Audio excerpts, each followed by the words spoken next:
Hi everybody, this is Ross417 and this is my new series of videos which is called The Bigs on PokerStars.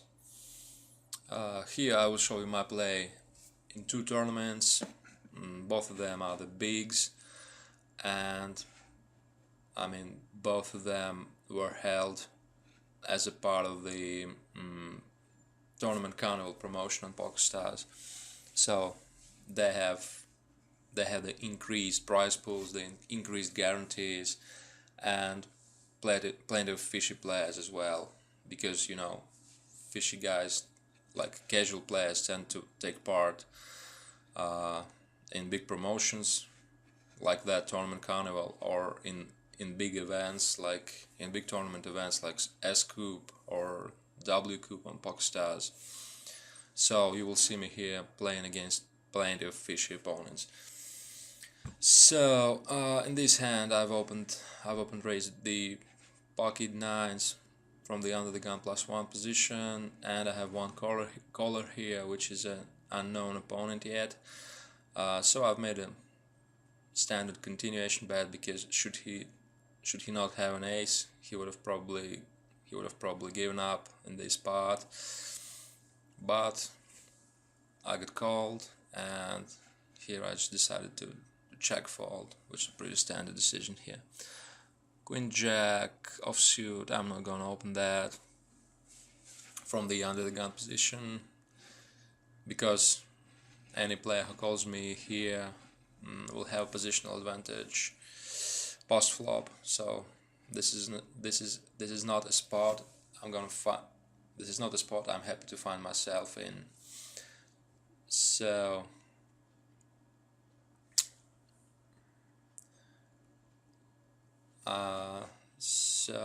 now I don't take part in a hand, so I'm going to use that time wisely. And let me show you a couple of links where you can contact me online.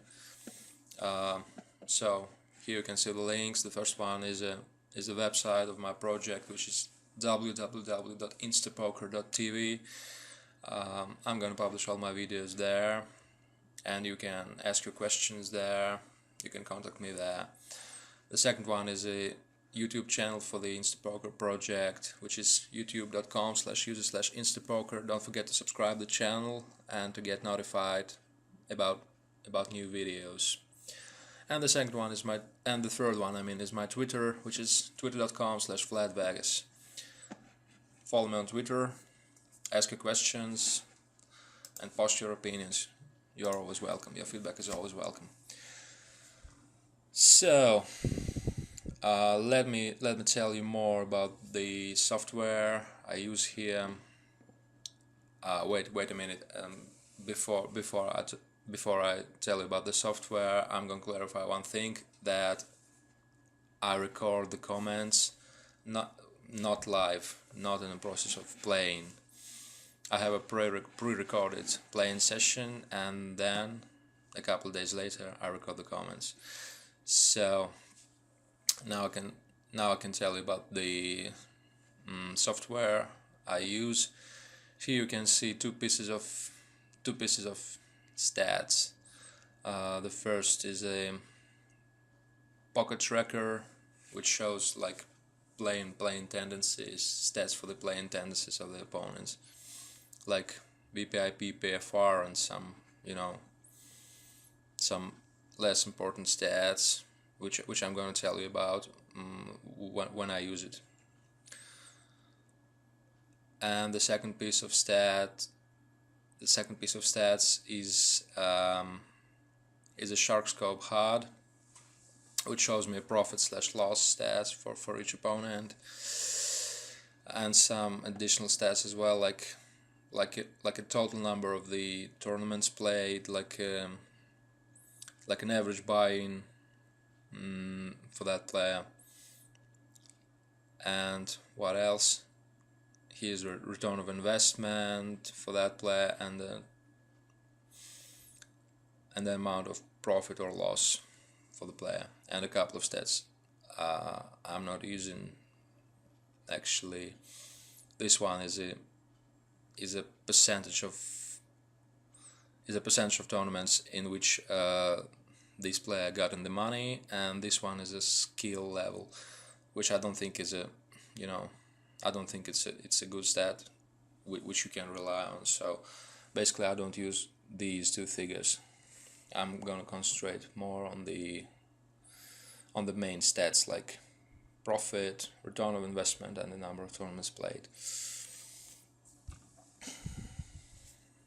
And here I immediately write a note on that opponent because he seems to be the strongest opponent on both these tables. He has a decent profit, he has played plenty of tournaments, and he has a decent return on investment figure as well. So I mark him, I mean I assign him a red color. I mean, my color coding system may differ from some standard system the other players use. So I mark the top regular players, the top winners in red, then the medium level winners in orange, then slight winners, slight winning regular players in yellow, then break-even players in blue, break-even players or unknown players in blue, and fishy players in green.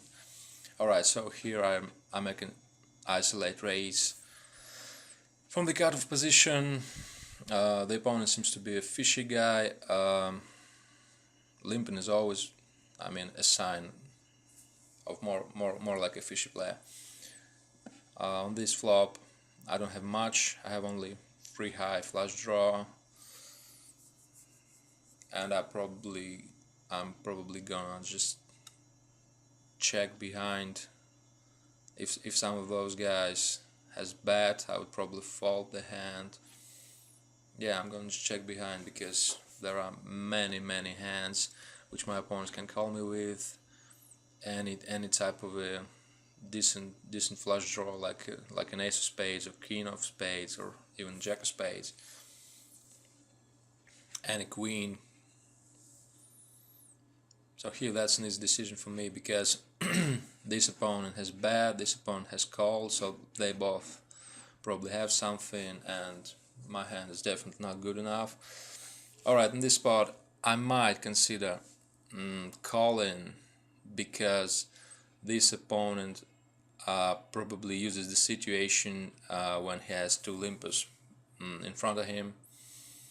So he might have a lot of weaker aces, but he might have a lot of pocket pairs as well. So I decided not to make a high variance decision and just to fold my hand and wait for a better spot. But I don't think calling is a mistake, because if we consider the situation where he saw a couple of limpers in front of him, he could easily decide to just shove and to take the dead money. Here I have pocket fours on the button position. I have a 20 big blind deep stack, so I mean that's a pretty standard open raise here. This guy defends from the small blind. This is a fishy guy. He's a negative figure of profit, so he's a losing player. I saw plenty of those donk bets from out of position and from the weak opponents. This usually indicates weakness. So what's the reason for him to bet first on the flop? Should he have a king, or should he have another strong hand like a set or 2 pair or something? That usually indicates weakness. So I decided to just raise, and it worked for me, so I took the pot. 6-4. The stacks are deep here. And by the way, I have to clarify one more thing. You might probably have noticed that already, that the tournaments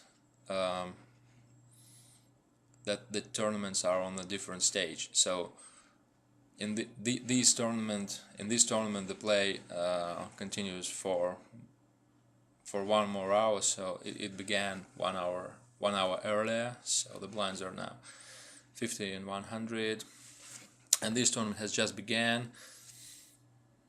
Here it is the first level, with the blinds being 10, 20.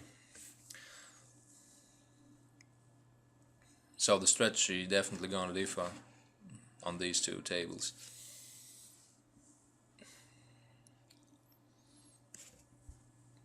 But again, it's not a, there's not too many tables here, so it's not that difficult to kind of switch your mind when you click to that table or another, when you make a decision on one table or another. And once you have like 6+ tables, that is definitely gonna be a lot more difficult, because you will have to make you'll have to make much more decisions. So if you are a novice player, or not that of an experienced player, that's better for you to probably just concentrate on playing like 2 tables, 3 tables, to have plenty of time for making the good decisions. Alright, so here I've raised pocket deuces from the under the gun +2, which I'm not always gonna do, but the lineup seems to be pretty fishy at this table. So the players are passive in general. Here you will see a lot of the players like this: 25 VPIP and 8 for PFR percentage. Here you can see 29 to 6, 48 to 5. So the players tend to be passive here. Against a tougher lineup, I wouldn't have raised pocket deuces from the early position. I would have just folded.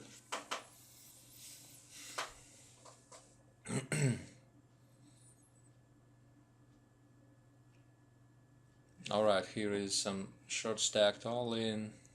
The guy had Jack-4, and he had probably less than a big blind, and now he has less than 2 big blinds after making a double up. So that doesn't change much for him.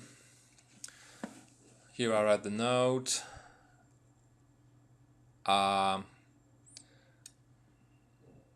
There was a hand. Yeah, that hand where I had ace of hearts and 3 of spades. That guy had a second nut flush on the flop, and suddenly he checked the turn, not made a value bet on the turn. He checked the river, and he didn't make a value bet on the river. So that seems to be a bad decision. Alright, here I have ace-10 suited. My decision is between free betting and calling. There can be some arguments for free betting, but both of them seems to have decent hands, because this is a winning player.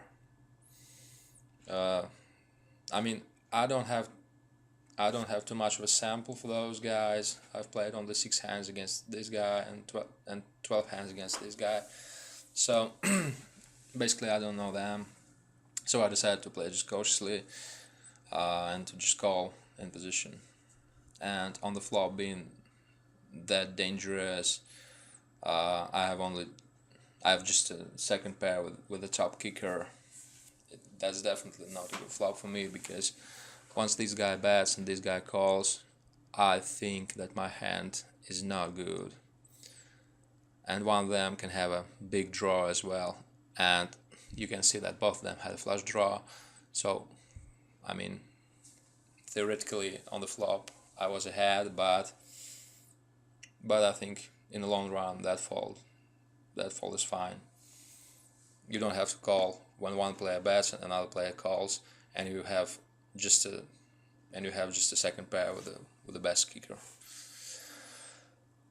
All right, so this guy limped from the hijack position. This is the fishy guy, so that's almost a mandatory continuation bet on that flop. So I didn't raise that weak of a hand just to check behind the flop, considering the fact that I mean 2/3 of the time your opponent will not hit a flop. That's almost a mandatory value bet on the flop, because he could have a lot of ace high hands which have missed the flop. So I decided to make a continuation bet. Again, the size for the continuation bet was small enough not to lose much money should he have hit the flop, and at the same time to take the pot should have missed. But once he called me on the flop, and once the turn came, the third club, and he had dunk bet the turn, that was a clear fold for me. Here I'm gonna raise. This guy limped from the UTG +1. This is a fishy guy, 41 to 4 for 27 hands. Ajax suited, that's almost a mandatory raise.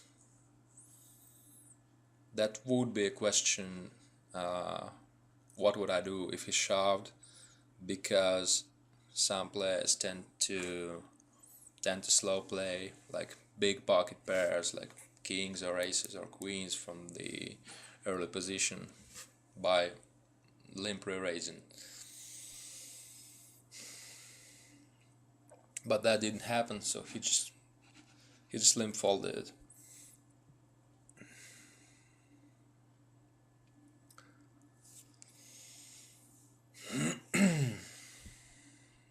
Seven, 6 offsuit. That's an easy fold. Again, I might consider playing these kind of hands from more of a late position, but from the UTG +2, that's not the best. That's not the best spot to play.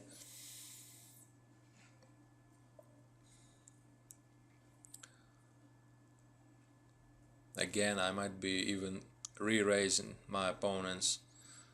Should I have the bottom position with 7-6 offsuit, but I mean, I have to find the right spot to do that.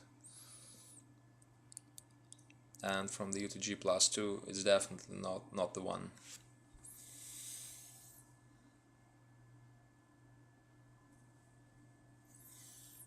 Alright, so here the blinds have grown up to 60 and 120. So my stack is now just 20 big blinds deep, but still it's plenty. I mean, still it's a decent stack. So when you play in multi-table tournaments online, you will very often find yourself in a position when you have a 20 big blind stack or even a smaller stack. So you have to be aware of the shove or fold game. You have to be aware of the maths, because it's basically all about the math when you have a stack which is not really deep, which don't allow you, I mean, which don't give you too much room for a post-flop play. It's all about the pre-flop math.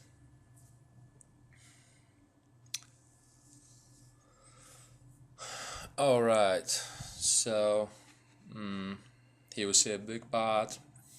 this guy had a set of jacks on the flop, and this guy had a straight, the nut straight. So this is kind of cool for that guy, and he's got busted from the tournament. Here I have ace-7. This guy seems to be really fishy, so this limp can pretty well be a weak hand or a marginal hand. So, and the throw that the hand gets, each of the next limpers has a, has a lower chance of having a big hand, because should I have a big hand, they would probably decide to raise. One of them probably raised. So that's why I decided just to shove my 20 big blind stack and to try to take down the dead money, and it worked for me. Here I have pocket queens. I'm not gonna make a small raise. I'm gonna make a decent raise, because this is the fishy guy.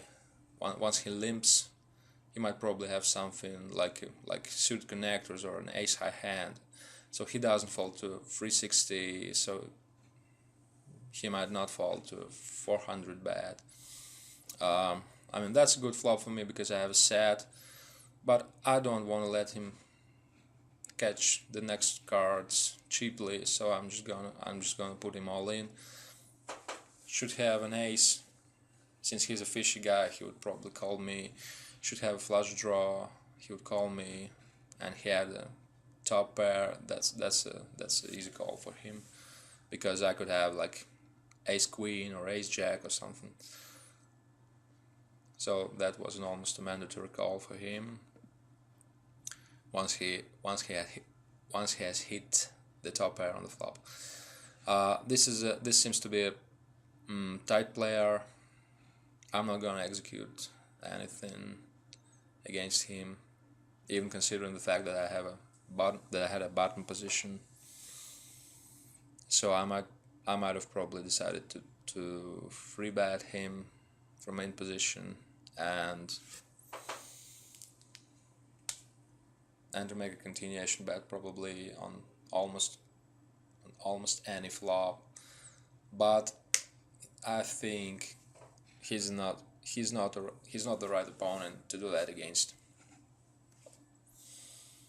And again, I don't have too big of a sample against him because he had played only 16 hands at the table, but once he took part only in one hand before that, I assume that he's a tight guy, so he might have a tight range.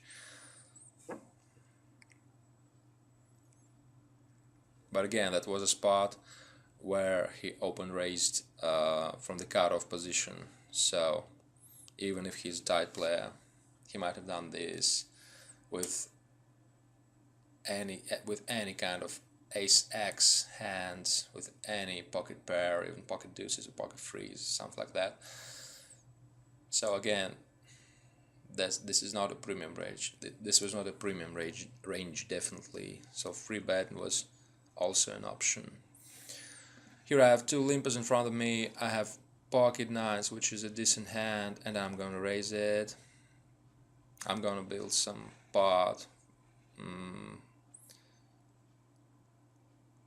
I'm gonna build the pot, and I'm gonna play that in position.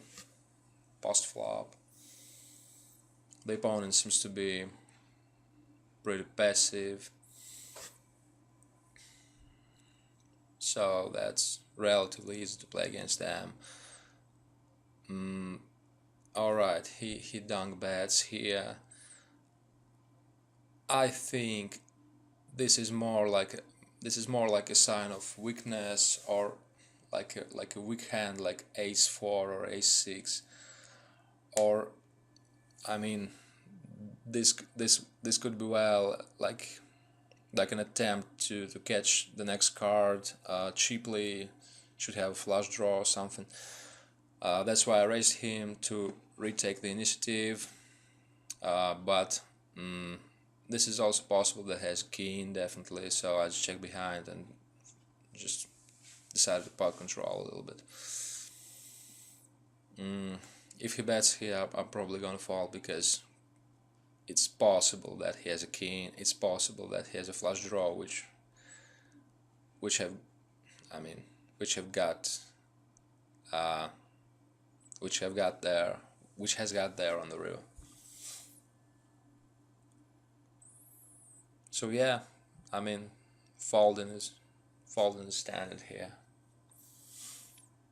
I might have probably betted the second time on the turn, and in this case he would have probably been forced to check the river, and I could have checked behind to buy myself a cheap showdown.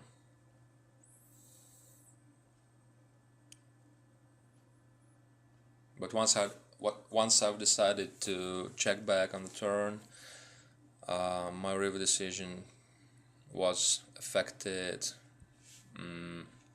of the river card definitely, and of his bet size definitely. So the river card came the third club, which was a dangerous card definitely, and his bet size was his bet size was. I mean, it looked like he had it. So those guys tend to bluff with bigger bets. I'm not gonna say that I would call if he had bet bigger, but I'm just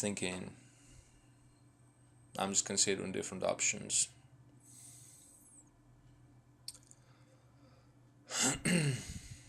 Alright, here we have a big pot. That's a chop pot because the second deuce came on the river. And here we see here we saw that the guy had queen 3, which was a bottom pair on the flop, and he's bet all the way, and that guy had ace high flush draw and a straight draw on the turn, so he's won the pot by catching his straight on the river.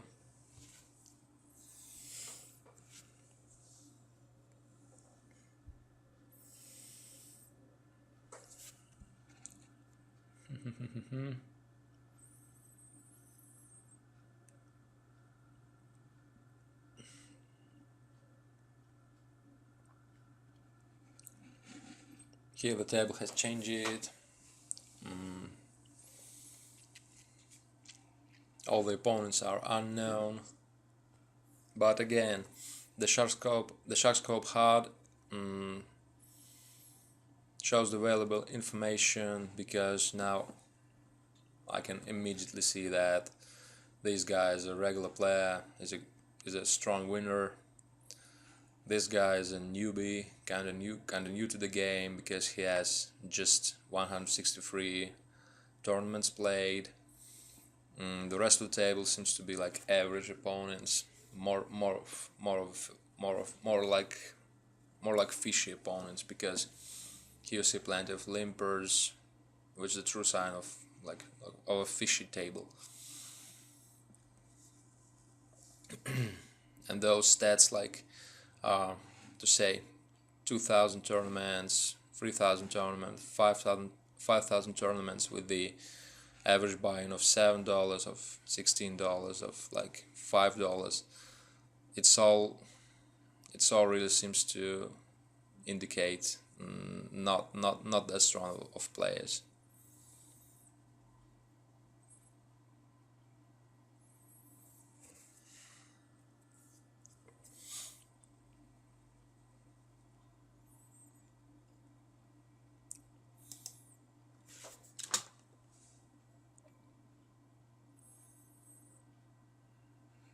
Okay, here I make one more note. This is not to this guy. This is definitely a fish, and I see that by these numbers, which is a VPIP and PFR percentages, and I see that, and I understand that by the way he plays. The note was that he has free bet shoved the 1800 stack after some guy raised to 100 in front of him. So that's definitely a terrible play.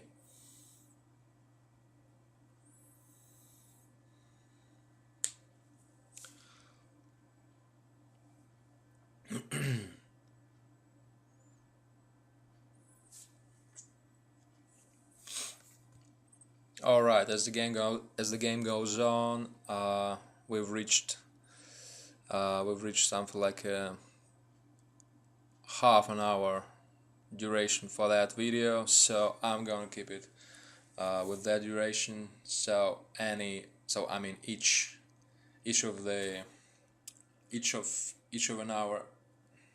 hour of a play is going to be split to two parts, to two half-hour parts. So that's it for the first episode. It's gonna be continued very soon. I'm gonna publish the next part probably in a couple of days. I mean in 2 or 3 days. So don't forget to visit the www.instapoker.tv website for more videos. Don't forget to subscribe the YouTube channel, which is youtube.com/user/instapoker, and follow me on Twitter, which is /VladVegas. I'm gonna notify you when the new videos are published, so don't forget to follow me. Well, thanks very much for watching. That's it for the first episode, and see you on the next video.